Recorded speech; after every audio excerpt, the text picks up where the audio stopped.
नमस्कार।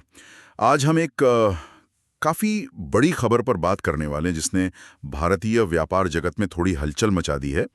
अमेरिका के नए टैरिफ्स। 30 जुलाई को प्रेसिडेंट ट्रंप ने भारत से आने वाले सभी सामानों पर 25% टैरिफ का ऐलान किया है और साथ ही एक और बात कही है, रूस से भारत की खरीदारी पर एक अलग दंड की। ये सब 1 अगस्त से लागू होने वाला है। जी बिल्कुल। और ये खबर मतलब कई एंगल से देखी जा रही है। हमारे पास जो जानकारी है वो the times of India, the guardian, Reuters, NDTV.com और द इकोनॉमिक टाइम्स जैसे स्रोतों से है। तो आज कोशिश रहेगी कि इन घोषणाओं के पीछे क्या सोच है, भारत पर क्या असर पड़ सकता है और आगे क्या हो सकता है, इसे थोड़ा और गहराई से समझें। हाँ, तो ये 25% टैरिफ तो ठीक है सभी भारतीय इंपोर्ट्स पर, लेकिन ये रूस वाला दंड, ये थोड़ा मतलब साफ नहीं है ना? है ना? इसके बारे में ज्यादा डिटेल्स नहीं है सिवाय इसके कि ये यूक्रेन युद्ध के दौरान भारत के रूस से तेल और वो मिलिट्री इक्विपमेंट खरीदने से जुड़ा है। सही कहा। इसमें स्पष्टता की कमी है और ये चिंता की बात है। जहां तक अमेरिका के तर्क का सवाल है, प्रेसिडेंट ट्रंप ने सीधे तौर पर कहा है कि भारत के इंपोर्ट ड्यूटीज बहुत ज्यादा हैं और साथ में नॉन मॉनेटरी ट्रेड बैरियर्स भी हैं। मतलब उनके हिसाब से ये अनुचित व्यापार व्यवहार है। इकोनॉमिक टाइम्स ने भी इस पर जोर दिया कि ये सिर्फ टैरिफ रेट्स नहीं बल्कि कॉम्प्लेक्स नियम या लोकल सोर्सिंग जैसी शर्तें भी हो सकती हैं जिन्हें अमेरिका एक बाधा की तरह देखता है।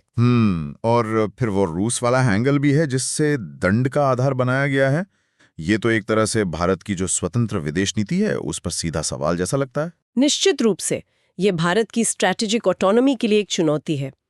अब अगर भारत पर इसके असर की बात करें तो देखिए, शुरुआती रिएक्शन थोड़ा मिला जुला था। जैसा रॉयटर्स ने बताया, 31 जुलाई को निफ्टी फ्यूचर्स में करीब 0.7% की गिरावट तो दिखी थी, लेकिन बाद में लगता है निवेशकों ने स्थिति को थोड़ा और समझा और बाजार कुछ संभल गया। मतलब एकदम से कोई पैनिक वाली बात नहीं हुई। लेकिन चिंता तो है, खासकर कुछ सेक्टर्स को लेकर।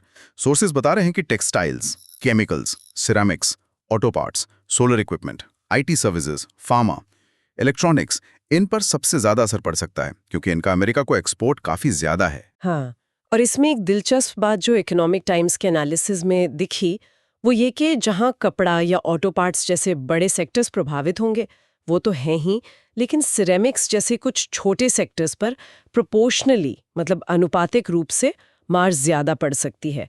ऐसा इसलिए क्योंकि शायद उनकी सप्लाई चेन उतनी डाइवर्सिफाइड नहीं है और अमेरिकी बाजार पर उनकी निर्भरता कहीं ज्यादा है। ये जरूरी पॉइंट है। वैसे एक राहत की खबर भी सुनने में आ रही है। कई सोर्सेज ने इशारा किया है। ऐसा लगता है कि स्मार्टफोन्स और फार्मास्यूटिकल्स, जिनका अमेरिका में सालाना इंपोर्ट मेरे ख्याल से $25 अरब से भी ज्यादा है, उन्हें शायद शुरुआत में इन टैरिफ से छूट मिल सकती है। जी बिल्कुल। ये कम से कम कुछ वक्त के लिए इन बड़े सेक्टर्स को थोड़ी राहत दे सकता है, सांस लेने की जगह देगा। और इसी बीच भारत की तरफ से क्या प्रतिक्रिया है, क्या स्ट्रैटेजी बन रही है, इस पर भी नजर है। व्यापार जगत से जैसे हर्ष गोयनका ने भी सुझाव दिया है कि अब वक्त है कि हम अपने ट्रेड रिश्तों में डाइवर्सिटी लाएं।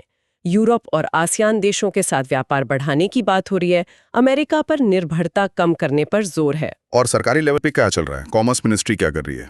कॉमर्स मिनिस्ट्री वो अभी इन घोषणाओं के पूरे असर का आकलन कर रही है और साथ ही जैसा आपने कहा बातचीत जारी है। कोशिश है कि एक आपसी सहमति वाला कोई ट्रेड फ्रेमवर्क बन सके। सरकार काफी सोच समझकर कदम उठा रही है। तो आगे क्या, मतलब क्या ये टैरिफ फाइनल है या बातचीत से कुछ रास्ता निकल सकता है? देखिए, अच्छी बात यह है कि प्रेसिडेंट ट्रंप ने खुद कहा है कि भारत के साथ बातचीत जारी है। ये एक पॉजिटिव साइन है। इसके अलावा अगस्त 25 के आसपास एक अमेरिकी ट्रेड डेलीगेशन भी भारत आने वाला है। उनका मकसद एक बायलैटरल ट्रेड एग्रीमेंट पर चर्चा को आगे बढ़ाना है। अच्छा, तो एनालिस्ट क्या कह रहे हैं? क्या कोई समझौते की उम्मीद है? क्या लगता है? ज्यादातर एनालिस्ट का मानना है कि शायद फाइनल डील में टैरिफ की दरें 25% से कम हों और साथ ही भारत के लिए जो सेंसिटिव सेक्टर्स हैं जैसे एग्रीकल्चर, डेयरी, फार्मा, इनके लिए कुछ स्पेशल रियायतें या कार्व आउट्स मिल सकती हैं। मतलब नेगोशिएशन टेबल पर अभी भी काफी कुछ तय होना बाकी है एक तरह से। तो कुल मिलाकर ये घोषणा भारत के लिए एक सीरियस ट्रेड चैलेंज तो है, लेकिन बातचीत के दरवाजे बंद नहीं हुए हैं। कुछ इंपॉर्टेंट सेक्टर्स को शायद शुरू में राहत मिल जाए और भारत की इंडस्ट्री और सरकार दोनों ही ऑप्शंस देख रहे हैं। एकदम सही कहा। और यहाँ श्रोताओं के लिए सोचने वाली बात ये हो सकती है, क्या ये घटनाक्रम सच में भारत को अपनी व्यापारिक निर्भरता पर दोबारा सोचने को मजबूर करेगा?